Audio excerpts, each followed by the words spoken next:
तो दोस्तों आज हम सोलो लिविंग जैसी एक मनवा को एक्सप्लेन करने वाले हैं।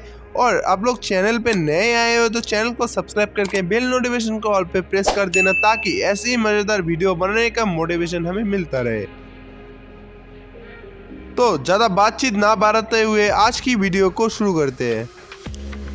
आइए देखते हैं बैठचंद मजा आएगा। कहानी की शुरुआत में हमें एक घर को दिखाया जाता है और घर के अंदर एक लड़का होती है जो एक फोटो को देख रहा होता है। वो लड़का कहती है पहली बार 5 साल में उनके बारे में सुना एक दुखद भरी पत्र है। फिर हम 3 साल पीछे की सीन को देखते हैं और ये बंदा ये सब याद करके कहता है मेरी माँ जो पहले ही उसकी बीमारी के बारे में जानती थी अपने जीवन का बाकी हिस्सा मेरे भाई को ढूंढने में बिता दिया जो गायब हो गया था।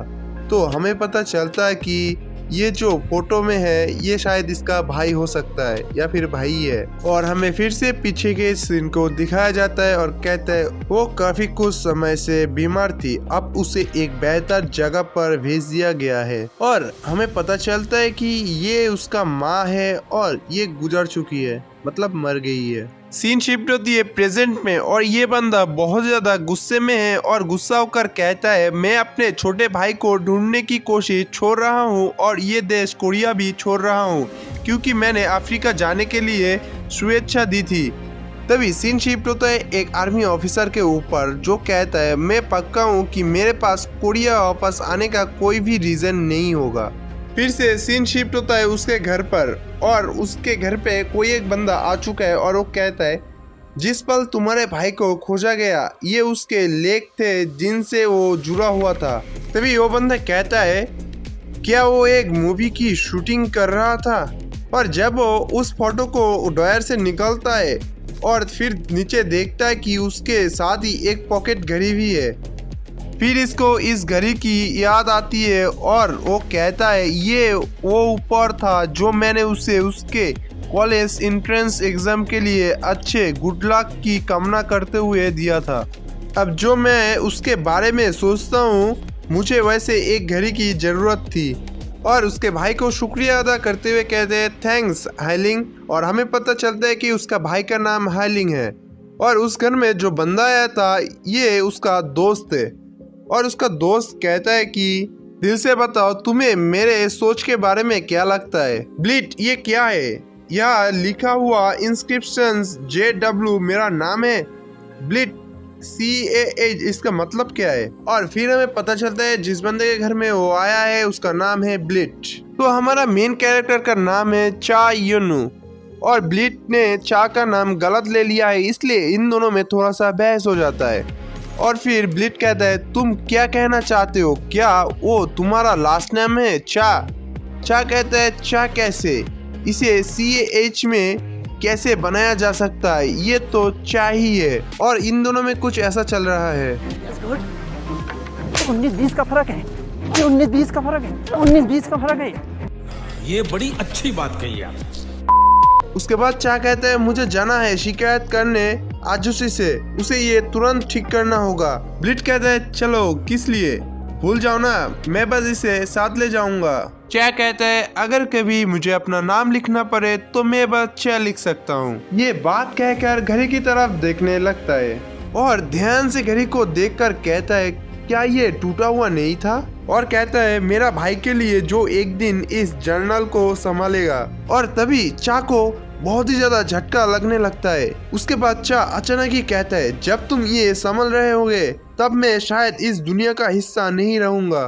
तभी चा और एक बात कहता है ये कोई सर्वया भ्रम नहीं है और कहता है ब्लिट घड़ी पर कुछ भी इंस्टॉल नहीं किया गया है। चा सैड होके कहता है मुझे माफ करो, तुम्हें मेरी वजह से मुश्किल हुई ना, मैं बस कुछ ऐसी दवाई चाह रहा था जो मॉम को नुकसान ना पहुंचे। और कहता है मैं बस कुछ ऐसी दवाई चाह रहा था जो मॉम का इलाज करे और मैं सोचा था कि मैं बहुत जल्दी वापस जा पाऊंगा लेकिन मैं ऐसे ही धीरे धीरे बहने लगा। 9 अक्टूबर 2013 मुझे एक अजीब टेक्स्ट मैसेज मिला। उसके सब्जेक्ट इतना अजीब था कि उसे स्पैम नहीं कहा जा सकता था और उसमें बस ये था कि क्या मैं पार्टिसिपेट करना चाहता हूँ या नहीं। और दोस्तों और एक बात, हमारा जो मेन कैरेक्टर का दोस्त उसके घर पे आया था, उसका कोई नाम बताया नहीं गया, इसलिए हम उसको ब्लिट कह के ही बुलाएंगे, ठीक है।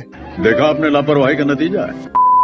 उसके बाद क्या कहते हैं, मैं बस इतना कहा कि मैं ये सोचकर करूंगा कि ये सच हो सकता है और ये स्कोर क्लिक करने लगता है। और उस दिन के बाद मैंने अजीब अजीब सपना देखना शुरू किया और एकदम सीरियस होकर कहता है 12 अक्टूबर 2013 ये बिल्कुल भी सपना नहीं था, मुझे पूरा विश्वास है कि ये हकीकत थी। और हमें एक टावर को दिखाया जाता है और क्या कहता है, उस सब के बीच में सूर्यदेव का मीनार था। अफवाह तो ये तक थी कि अगर तुम तिरछी रेखाओं को पार कर लो तो तुम खुद एक देवता बन जाओगे। और हमें एक अमृत की शीशी को दिखाया जाता है और कहता है, लेकिन मेरी दिलचस्पी उस ऑलकोर दवा में थी जो मीनार के अंदर एक अमृत के रूप में मौजूद थी। और अक्टूबर 28, 2013 को मैंने एक टीम बनाई जो सेम सोच वाले लोगों से बाहरी था और हमने एक टावर को चढ़ाई करना शुरू किया। लेकिन अगर मैं इसे रियल वर्ल्ड से तुलना करूं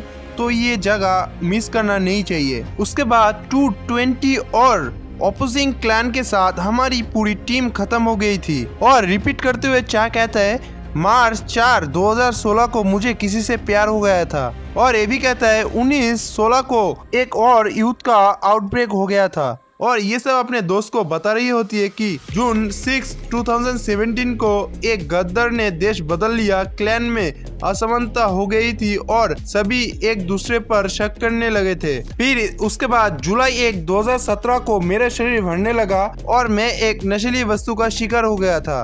फिर 28 फरवरी 2018 को मेरे पास एलेक्सिर था, लेकिन मैं इसे घर भेजने में असमर्थ था क्योंकि मैं दुश्मनों से घिरा हुआ था। तब मुझे पता चला कि इस दुनिया में सिर्फ एक व्यक्ति है जो मेरे साथ है, लेकिन मैं ये नहीं दिखा सकता कि मैं कमज़ोर हूँ और इसलिए मैं सब कुछ छोड़कर जा रहा हूँ। मुझे यकीन है कि अगर आप इन सब बातों को सुनोगे तो आप एलेक्सिर को पाओगे और इसे माँ तक पहुँचा दोगे हेलिंग। और ये सब कहकर पॉकेट घड़ी को दबाने लगता है। उसके बाद चाय पॉकेट घड़ी का टाइम सही करने लगता है। पॉकेट घड़ी को सही करने के बाद कहता है, मेरे भाई के नाम जो इसे संभाल लेगा एक दिन। फिर हमें आसमान को दिखाया जाता है और कहता है, मुझे उम्मीद है कि एक दिन तुम इन सब बातों को सुनोगे। फिर सीन रात को शिफ्ट होती है और हम देखते हैं कि अभी भी चा उधर ही बैठा हुआ होता है सोफे पर, बैठे बैठे कुछ सोच ही रहा होता है। तभी अचानक उसे कुछ हो जाता है और उसे कुछ ऊर्जा जैसी फील होती है अपने अंदर। फिर चा अपने अंदर माना को सेंस कर पाता है और कहता है, हाँ माना वो शक्ति है जो टावर्स और अदर वर्ल्ड के टावर के पास होती है। ये एक प्राकृतिक ऊर्जा है जो जगत के विभिन्न जगहों से जुड़ी होती है। तो आज की वीडियो को यहीं पर ख़त्म करते हैं। आई होप आप लोगों को ये वीडियो अच्छा लगा हो तो चैनल को सब्सक्राइब करके बेल नोटिफिकेशन को ऑल पे प्रेस कर देना और सेकंड पार्ट चाहिए तो कमेंट कर देना, ठीक है। और मुझे लगता है कि ये उतना भी अच्छा नहीं था, बस मैं प्रैक्टिस कर रहा हूँ, ठीक है गाइस। तो सपोर्ट करना थोड़ा। तब तक के लिए टाटा बाय बाय सायोनारा।